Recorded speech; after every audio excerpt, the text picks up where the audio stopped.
Hi hello నమస్తే అందరు ఎలా ఉన్నారు బాగున్నారా? ఈరోజు అయితే సాటర్డే వర్షం పడుతుంది 3 days వర్షాలు అని చెప్పారు కదండి. వెదర్ అయితే చాలా చల్లగా ఉంది. నేను అలా బయటకు వచ్చి చూసేసరికి వర్షం ఇంకా పడుతుంది. అటు చాలా పెద్ద వాన అయితే పడట్లేదు కానీ వర్షం అయితే పడుతుందండి. చిన్న తుప్పర్ అనమాట. ఇంకైతే చల్లటి వెదర్ అంటే నాకు చాలా ఇష్టం.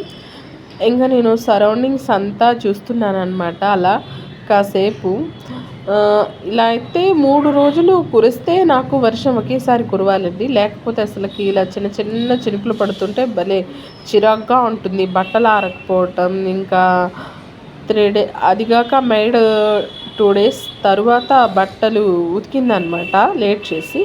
అవి ఆరలేదు, చాలా విసుగ్గా ఉంది. చూసారా ఎంత ఆగంగా ఉందో. అండ్ మార్నింగ్ అనమాట. ఇక అయితే దీన్ని నేను సదిరేసేస్తాను. చూడండి, బిఫోర్ అయితే ఇలా ఉంది, ఆఫ్టర్ చూపిస్తా. చూసేసారా, బెడ్ కూడా సదిరేసేసేసా. ఇదిగో ఇలా ఉన్న టీవీ కౌంటర్ని కూడా నేను ఇప్పుడు సదిరేసేసి చూపిస్తానండి. చాలా మెస్సీగా అయితే ఉంది కదండి. ఇంట్లో వుడ్ వర్క్ జరుగుతుంది కదా, చాలా వాటికి సామాన్లు ఎక్కడ పడితే అక్కడ ఉండి గందరగోళం, చిరాకు వస్తుంది. చేస్తే కంటిన్యూస్గా అదే పనిగా చేస్తానండి. లేకపోతే నాకు కనుక చెయ్యాలి అనిపించట్లేదంటే ఎక్కడ సామాన్లు అక్కడే ఉంచేస్తానన్నమాట. బట్ నేను ఇక్కడ ఉన్నటువంటి సిజర్ ఉంది, అది తీసేస్తున్నాను అనమాట. ఇంకైతే మా టీవీ గురించి చెప్పాలంటే ఇది కొని నియర్లీ 9 years అవుతుంది. కానీ మా టీవీకి స్టిక్కర్స్ కూడా పోకుండా అలానే ఉన్నాయి. కావాలంటే మీకు రీసెంట్గా మొన్న ఎవరో వచ్చి ఇది కొత్తగా కొన్న టీవీ కదా అని అన్నారు. లేదండి, ఇది కొని కూడా 9 years అంటే. ఇంకా నేనైతే ఈ డేలో మధ్యాహ్నం ఏమీ చేయకూడదని ఫిక్స్ అయిపోయి, అందుకోండి మీకు చెప్పా కదా స్టిక్కర్స్ పీకలేదని, అవేనమాట. అవి ఎందుకు అలా ఉన్నాయంటే మా మామగారి అతి శుభ్రం వల్ల అవి ఇంకా అక్కడ అలా ఉన్నాయి. బట్ నేను చేస్తూ ఉంటానండి, కానీ చెప్పాను కదా విసుకొస్తే మాత్రం చెయ్యనని. ఇంకా అయితే ఆల్మోస్ట్ అయిపోవచ్చింది. నేనే వీడియో తీసుకుంటూ నేనే తుడవడం కదా, అందుకని కొంచెం లేట్ అయితే అవుతుంది. ఇవన్నీ సదరాలండి, సదురుతాను.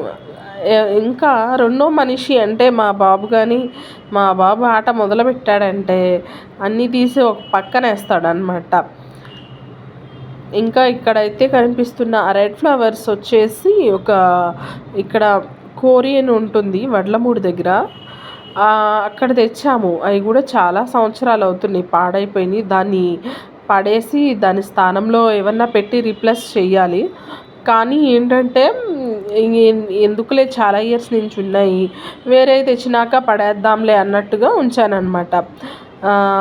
ఇదైతే ఒక ఫ్రెండ్ గిఫ్ట్ చేసిందండి, అక్కడ ఉన్నటువంటి తాబేల్ది.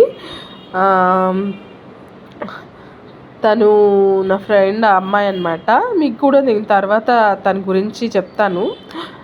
ఇంకా వచ్చేసేసి ఫ్రెండ్స్ అంటే వాళ్ళకు ఉన్నా లేకపోయినా వాళ్ళల్లో మనకి వాళ్ళ స్థాయిని బట్టి పాపం పెట్టే అమ్మాయి అండి తను. తను నేను ముద్దుగా లల్లి అని పిలుస్తాను. ఇంకా వచ్చేసేసి ఆల్మోస్ట్ తుడిచేసాను. చెప్పాను కదా మధ్యాహ్నం ఇంకా పెరుగన్నంతో కానిచ్చేసేద్దాము అనేసేసి. ఇంకా అదిగాక ఈ కర్రీస్ ఇవి ఎందుకు, కాస్త పొట్ట చల్లగా ఉంటుందన్న థాట్ కూడా ఉంటుంది.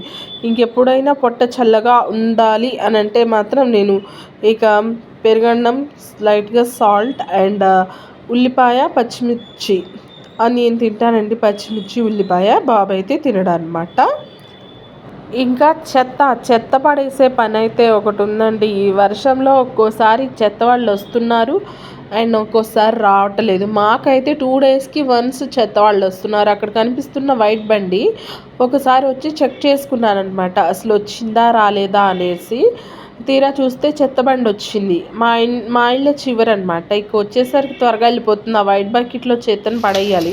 అది కొంచెం రాలేదని మళ్ళీ దీనికి తోడు అది కొంచెం ఫ్రై చేసి వేద్దాం అనుకుంటున్నా. ఉల్లిపాయలు కోసేసాను అండ్ టమాటాలు కూడా కోసేసాను. ఈ ఉల్లిపాయలు అండ్ టమాటాలు, ఇక్కడేమో గార్లిక్ జింజర్ రెడీ చేసి పెట్టుకున్నాను. ఇవైతే వేగుతూ ఉన్నాయి. ఇవన్నీ పేస్ట్ చేసేసి దాంట్లో కలిపేయడమే, కాకపోతే కొంచెం ప్రాసెస్ పెద్దగానే ఉంటుంది. అన్నీ వుడ్ వర్క్ అంతా తీపిచ్చేసేసామండి, ఎందుకంటే చెదలు పట్టింది. సో ఇలా ఉన్నది తర్వాత ఎలా మారుతుందో చూపిస్తాను. ఇదైతే కూడా ఉడికేస్తుంది, మాడకుండా చూసుకోవాలి, ఫ్రై చేసుకోవాలి.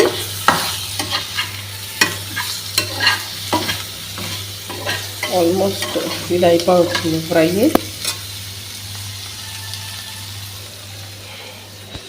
నీట్గా కట్ చేసిన ఆనియన్స్ని ఇలా కట్ చేసి మీకు అవైలబుల్గా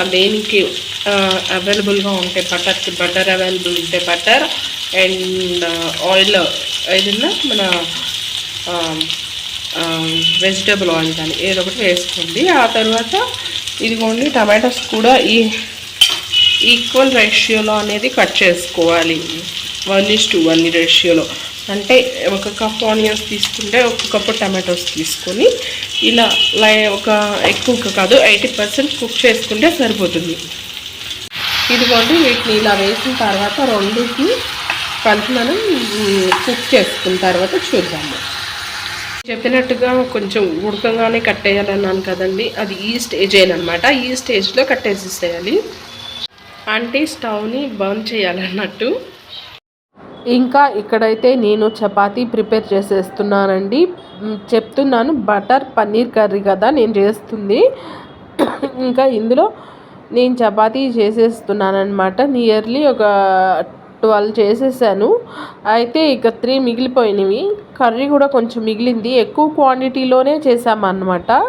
చపాతీ నేను చేస్తే కరెక్ట్గా రౌండ్ షేప్ వస్తుందండి. ఇంకా కర్రీ అయిపోయింది, ఇంకా నేను చపాతీలతో పన్నీర్ తినేసేసాను. ఈ శనివారం జూలై 2024 ఇలా గడిచిందండి. మళ్ళీ మంచి వ్లాగ్తో మళ్ళీ మిమ్మల్ని మీట్ అవుతాను. కర్రీ చాలా బాగుంది. నా ఛానల్ కనుక మీకు నచ్చినట్లయితే ప్లీజ్ సబ్స్క్రైబ్ చేసుకోండి, లైక్ చేయండి, షేర్ చేయండి. ఉంటాను మరి.